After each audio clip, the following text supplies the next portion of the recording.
Prayer today as we move on into the Gospels in Matthew chapter 17. After Jesus has started his journey towards Jerusalem, he goes up on a mountain and takes Peter, James, and John with him. And there he's transfigured in front of them. This happens in Matthew chapter 17. And the scripture says that there he's transfigured in front of them, and his face shone like the sun, and his clothes became as white as light.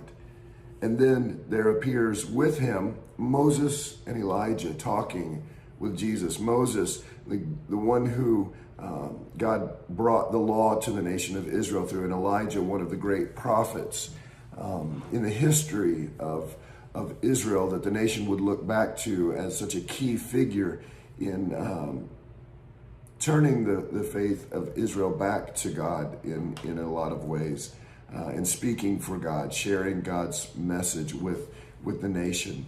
And here these two great characters, these two men from the Old Testament that God had used in the nation of Israel so impactfully, are there talking with Jesus. And when that happens, Peter says, "Oh man, it is so good that we are here. Let us build 3 tabernacles or 3 tents, one for you, Jesus, one for Moses, and one for Elijah." And then they hear this voice of God, and it says, "This is my son whom I love, and with whom I am well pleased." When the disciples fall on their face, and when they look back up, it's only Jesus there with them.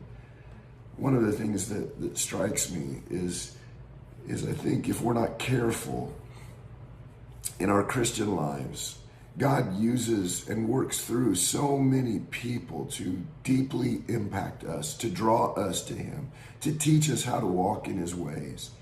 But one of the things that if we're not careful of, I believe, is we can unintentionally, I don't think Peter is trying to lower Jesus at all. I think he just recognizes, wait, Moses and Elijah are so important. This is good, but he puts those other men at the same level as Jesus in some ways. The thing I'd encourage you today to spend a little time praying about is this. Are there other people in your life or in kind of the history of the church, the faith that you accidentally, maybe unintentionally lift up and put on the same level as Jesus? Peter stumbles into that, and God speaks really clearly. No, this is my beloved son. In him I am well pleased. Be sure that your faith is built upon Christ. God may use other people in your life, and that is wonderful, but don't ever let them be elevated to the place that they stand on the same plane as Jesus. They're his servants. It is him and him alone that we are to worship and to adore in that way. Well, God bless you. I hope you have a great day, and I will plan on talking to you tomorrow if I have a voice. Take care.